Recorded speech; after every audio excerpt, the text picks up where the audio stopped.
Para os que o conheciam, ele era apenas um rapaz extremamente inteligente e educado. Para Ana, ele era um algoz frio e calculista que apenas a observava como um animal em cativeiro. Para você, provavelmente ele será um dos seres mais estranhos que você já ouviu na vida.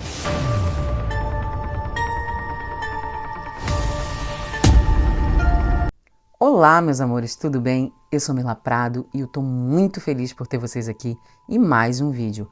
O caso que eu vou contar hoje aconteceu lá no Japão e, por se tratar de uma vítima menor, eles não informaram a identidade dela e, por isso, lá eles a chamam de Ana Saito. Mas antes de eu ir para o caso de hoje, eu quero informar para vocês que eu também produzo conteúdo sinistro nas minhas outras redes sociais que estão aqui embaixo.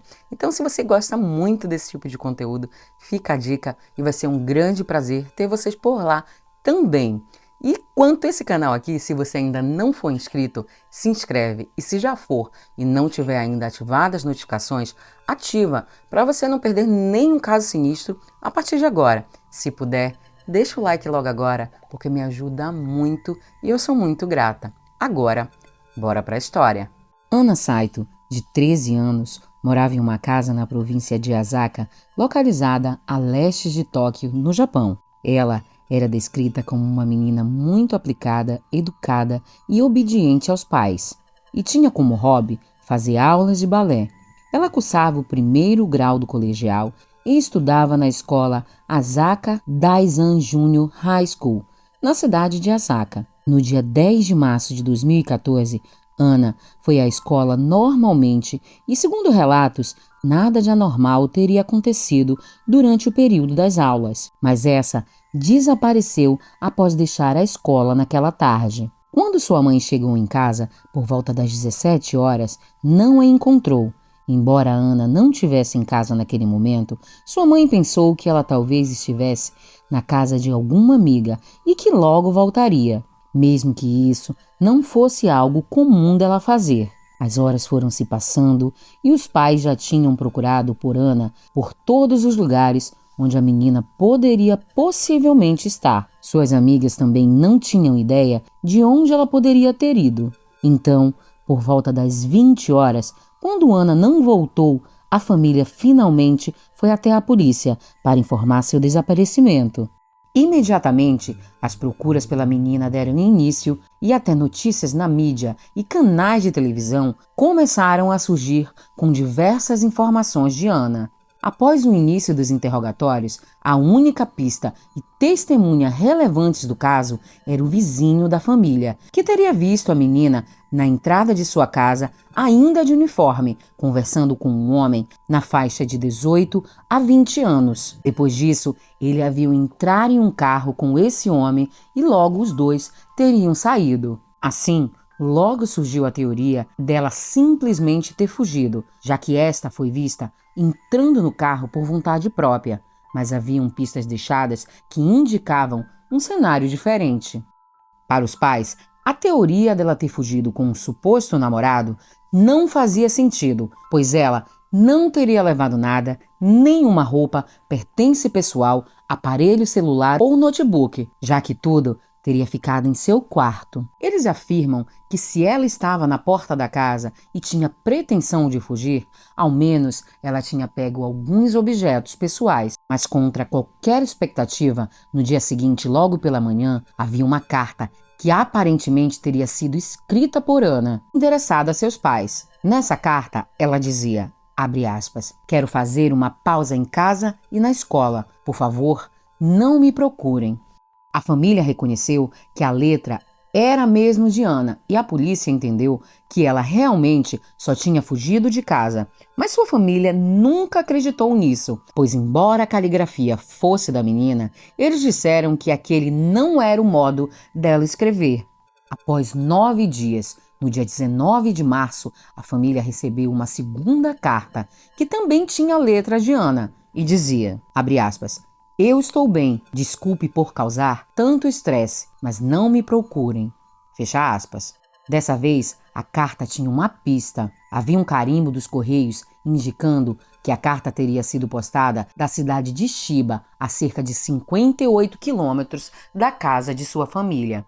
Sem falar que novamente a família via sinais que, embora a caligrafia fosse de Ana, não parecia que tinha sido ela que tinha escrito aquilo. A polícia, então, decidiu verificar e foram até a cidade de Chiba e fizeram buscas por Ana em todo o local. Milhares de pessoas foram entrevistadas e as buscas por ela duraram dias, mas nada foi encontrado. Nada que levasse a polícia a acreditar que ela realmente estivesse em algum lugar por ali. A partir desse momento, algumas pessoas passaram a acreditar que ela teria sim fugido dos pais.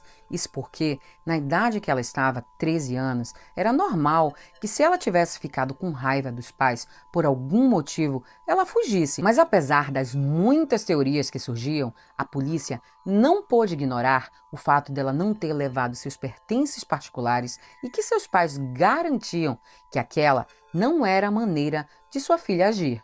Assim, a polícia continuou as investigações que duraram 2 anos. Kabu Teralt, quando tudo ocorreu em 2014, era um estudante de 21 anos de idade, vindo de uma família bastarda. Ele chegou a estudar no Canadá de outubro de 2012 a setembro de 2013. Depois, ele teria ido para os Estados Unidos, onde tirou uma licença de piloto. E em 2014, ele voltou para o Japão. Ele foi descrito como um rapaz muito quieto, tímido, que nunca teria aparentado nada fora do normal. Kabu sempre teria se destacado durante seus estudos, já que era muito inteligente e tirava as melhores notas de sua sala. Ele também era considerado um otaku, que seria uma pessoa que tem uma obsessão por certos tipos de mangás e animes, assistindo a todos os episódios, lendo todos os quadrinhos e até mesmo se vestindo como os personagens para ir a convenções. Kabu falava japonês, sua língua nativa, inglês, chinês, francês e alemão fluentemente, assim como ele também sabia o básico de espanhol e coreano. Acontece que enquanto ele estava estudando no exterior, o famoso caso do sequestro de Cleveland havia se tornado notícia em todos os lugares. Para quem não se lembra ou conhece, esse foi o caso dos sequestros das 3 jovens mulheres chamadas Amanda Berry, Georgina de Jesus e Michelle Knight, ocorridos na primeira década dos anos 2000, em anos diferentes na cidade de Cleveland, estado de Ohio, nos Estados Unidos. As 3 ficaram desaparecidas e foram mantidas em cativeiro por Ariel Castro em um período entre 9 e 11 anos, sendo libertadas em 6 de maio de 2013. O caso teria chamado muita atenção de Kabu, que começou a fantasiar com sequestros de garotas. Então, ao voltar para o Japão, ele teria procurado por vários locais para cometer o crime, até que ele encontrou um local propício na região de Asaka, que era muito calma, e pelo fato dos moradores não sofrerem com crimes na região, ele percebeu que havia muito mais liberdade entre as crianças e adolescentes e seria muito mais fácil por ali pegar alguém.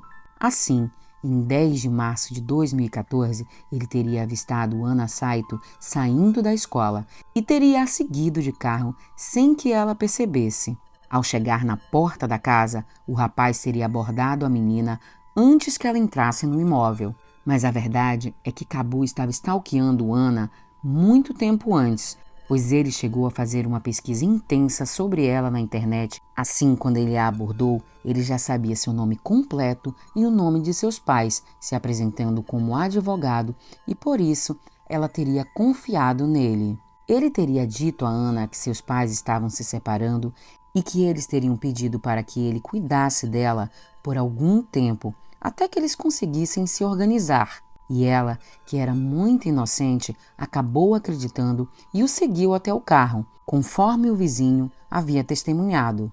Ao entrar no veículo, Kabu mudou completamente de atitude e passou a contar uma história totalmente diferente para Ana. Ele então mostrou uma gravação de voz que mostrava supostamente os pais de Ana estavam tentando vendê-la para traficantes. Ele também contou a ela que estava tentando salvá-la e que só queria que ela ficasse bem. Com todas aquelas informações, Ana, que era só uma menina, ficou desesperada e atordoada em imaginar que seus pais fariam algo assim com ela. E como o homem era muito convincente, ela acabou acreditando. Mais tarde, foi comprovada que a gravação era falsa e que ele teria usado um aplicativo de manipulação de voz, mas Ana nem imaginava isso. O mais curioso de toda essa história é que Cabo levou a menina para um lugar não muito convencional para um sequestro. O local era um complexo de apartamentos onde Ana foi mantida dentro de um quarto. O cativeiro, de fato, não era nada convencional e lá a menina tinha suas necessidades supridas. Ele a alimentava bem, seu quarto tinha alguns brinquedos e algum tipo de conforto. A porta do quarto era mantida trancada pelo lado de fora, mas o quarto tinha uma porta que dava acesso a uma varanda. A verdade, gente, é que a prisão de Ana não era necessariamente física, mas sim psicológica, pois esse era exatamente o experimento de Cabo. O rapaz conseguiu fazer a menina acreditar que ele era uma espécie de herói para ela, a livrando das verdadeiras intenções de seus pais, que era vendê-la. Ana teria sofrido tanto terror psicológico que, mesmo tendo diversas oportunidades para fugir, ela quase não tentou. As paredes do apartamento eram muito finas, tanto que era possível ouvir a conversa dos vizinhos sem muito esforço, mas posteriormente estes mesmos vizinhos juraram nunca ter ouvido Ana gritar por ajuda. Aliás, eles disseram que nunca ouviram nada estranho vindo daquele apartamento. Depois de um tempo em cativeiro, Ana chegou a fugir 2 vezes, mas mesmo pedindo ajuda a pelo menos 3 pessoas diferentes, ninguém teria ajudado. E como ela estava em um lugar que ela não reconhecia a região, ela não sabia se estava próximo de casa e muito menos como voltar para casa sozinha. Então assim, ela acabou voltando para a casa de Cabo. Depois que ela voltou espontaneamente para o cativeiro, com o passar do tempo, Cabo foi dando mais liberdade à menina, deixando inclusive algumas vezes a porta aberta, assim como, em alguns momentos, ele dava acesso a ela a usar a internet e assistir um pouco de TV. Mas a verdade é que Ana já estava convencida que ninguém se importava com ela e por isso acabou aceitando o seu destino. Parece realmente que o experimento de Cabo estava dando certo. O curioso é que ao longo dos 2 anos, Cabo seguiu sua vida normalmente, como se nada estivesse acontecendo.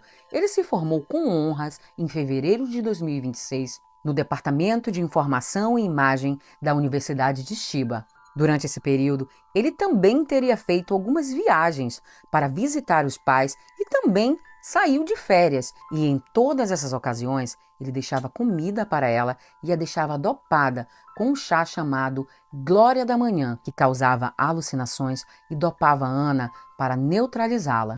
Após se formar, Cabo se mudou para um novo apartamento em Higashi Nakano, em Nakano. Logo depois, ele foi fazer uma viagem e esqueceu de trancar as portas do local, confiando que Ana não fugiria como de habitual. Mas dessa vez, a menina tomou coragem e em 27 de março de 2016, partiu. Por causa das buscas contínuas de seus pais, Ana Saito recuperou a esperança de que sua família não tivesse esquecido dela, já que nas vezes que ela teve acesso à internet, ela pôde ver que seus pais ainda a procuravam. Então, no dia que fugiu, o telefone da casa da família de Ana tocou às 12 horas. Quando sua mãe atendeu a ligação, ela ouviu o inacreditável. Sua filha, desaparecida há 2 anos, estava do outro lado da linha. Embora aliviada ao ouvir a filha, sua mãe disse a ela para desligar o telefone e imediatamente chamar a polícia para que ela pudesse ser resgatada. Ana Saito fez o que a mãe mandou e foi salva. Na época de seu retorno, Ana já estava com 15 anos, quase 16, e foi encontrada usando roupas leves e sandálias em meio ao inverno rigoroso que acontecia na região. Mesmo assim, aparentemente a menina estava bem, não havia sinais de agressão e ela parecia estar com boa saúde. Ana logo foi levada para a delegacia, acompanhada de seus pais, para contar tudo o que teria acontecido nesses 2 anos. Segundo ela, o sequestrador era um homem chamado Kabu Terialti, de 23 anos. Imediatamente a polícia iniciou as buscas pelo homem e foram verificar o endereço fornecido por Ana, como sendo seu cativeiro. Mas quando a polícia chegou até o local, não havia mais sinais de Kabu. Eles acreditavam que o homem tivesse percebido que Ana tinha escapado e por isso ele teria fugido. Assim, buscas intensas foram feitas nas imediações, mas nenhum sinal foi encontrado. No dia 28 de março, logo pelo início da manhã, na cidade de Ito, província de Shizuoka, cerca de 150 quilômetros de onde Ana foi encontrada, o entregador notou que havia um homem jovem andando pelas ruas com suas roupas todas ensanguentadas. O jovem havia dito que havia sofrido um acidente de carro e que precisava de ajuda, e então os paramédicos foram acionados. Assim, este foi levado ao hospital mais próximo e foi constatado que ele era Kabu Terialti e que estava sendo procurado pela polícia. Mais tarde, ficou comprovado que ele, na verdade, não teria se envolvido em um acidente, mas sim que teria tentado tirar a própria vida. Depois foi comprovado que Kabu nunca teria infligido nenhum tipo de abuso físico ou sexual em Ana, somente o abuso psicológico para que ela não escapasse. A verdade é que ele teria passado esses 2 anos observando como era o comportamento de Ana, como ela reagiria com o tempo. Tudo não passava de um experimento social, segundo sua mente doentia. Ele inclusive chegou a falar para alguns amigos da faculdade que ele tinha conseguido uma namorada, mas ele nunca teria contado o nome dela nem apresentado ela a ninguém. Mas a verdade, gente, é que detalhes de tudo que aconteceu ao longo desses 2 anos nunca foram minimamente esclarecidos, já que Ana, durante boa parte do tempo, estava sob o efeito de alucinógenos. Sem falar que ela começou a sofrer de transtorno pós-traumático. Em setembro do mesmo ano, houve o primeiro julgamento de Kabu, e neste ele admitiu ser o autor do sequestro. Em novembro desse ano, em uma nova audiência, ele explicou que teria feito isso pois nunca conseguiu manter um relacionamento de amizade duradouro ao longo de sua vida, e seus advogados alegaram que, embora ele tivesse vindo de uma família rica, ele não teria tido a atenção de seus pais enquanto crescia, e também o fato dele ter sido criado, durante a infância, separado da sociedade. Durante o julgamento, ele pediu desculpas a Ana Saito e sua família, que estavam presentes no tribunal. Ele disse também que não teve a oportunidade de cultivar habilidades sociais em sua infância e, devido a isso, resolveu fazer um experimento para tentar entender como pessoas como ele, isoladas socialmente, viviam, já que ele não conseguia entender o sentimento das pessoas. Então ele explicou que resolveu raptar a menina para poder estudá-la e observar como ela se comportava isolada de um meio social, exatamente como um animal em cativeiro. Mas o pedido de desculpas e suas justificativas não mudaram o destino de Kabu, que foi considerado culpado. Uma nova audiência para fixação da sentença foi marcada, mas essa teve que ser adiada porque Kabu vinha apresentando comportamentos estranhos enquanto estava sob a custódia da polícia. Ele repetidamente dava nome de outras pessoas a si mesmo e fazia comentários insanos como, abre aspas, "Eu sou uma fada da floresta", fecha aspas.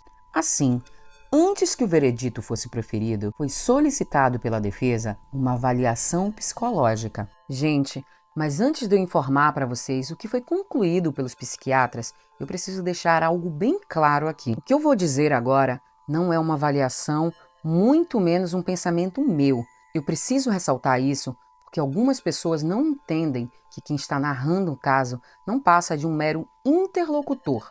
E por não entender o nosso papel, acaba nos atacando nos comentários. O laudo da avaliação psiquiátrica paga pela defesa diz que Kabu foi diagnosticado com transtorno de espectro autista e esquizofrenia. Assim, baseado em tal diagnóstico, a defesa alegou que ele não seria responsável por tudo que ele tinha feito, inclusive o que ele fez quando ele tentou tirar a própria vida. já que, segundo esse laudo, ele não teria raciocínio lógico estável para compreender as consequências de seus atos. Mesmo diante desse argumento, o tribunal determinou que Cabu era totalmente competente para ser responsabilizado criminalmente, recusando assim as alegações feitas pelos advogados de defesa que ele não era capaz de assumir a responsabilidade. Os promotores, então, exigiram uma pena de prisão de 15 anos para Cabu, dizendo que, embora o acusado mostrasse sintomas realmente de autismo e esquizofrenia, ele era competente para ser responsabilizado criminalmente. Até porque o réu admitiu de forma sana a maioria de suas acusações. Enquanto a mãe de Ana compreensivelmente queria que Cabu pegasse prisão perpétua, ele foi inicialmente condenado a 9 anos de prisão. A defesa, então, decidiu recorrer, já que pensou que a sentença deveria ser reduzida devido à condição de saúde dele. E, ao mesmo tempo, a acusação argumentou que a pena não era suficiente para o dano que ele havia causado a Ana. Então, assim, mais tarde, o tribunal aumentou a pena de Cabu para 12 anos de prisão, enquanto Ana teve que fazer terapia devido ao transtorno pós-traumático alto que ela sofreu. É isso, gente. Esse foi o caso sinistro de hoje. Eu espero que vocês tenham entendido e gostado da forma com que eu apresentei para vocês. Se você ficou até aqui no vídeo, aplaude nos comentários para eu saber quem são vocês e recebam toda a minha gratidão por ter ficado até aqui comigo. Muito obrigada e até o próximo caso sinistro.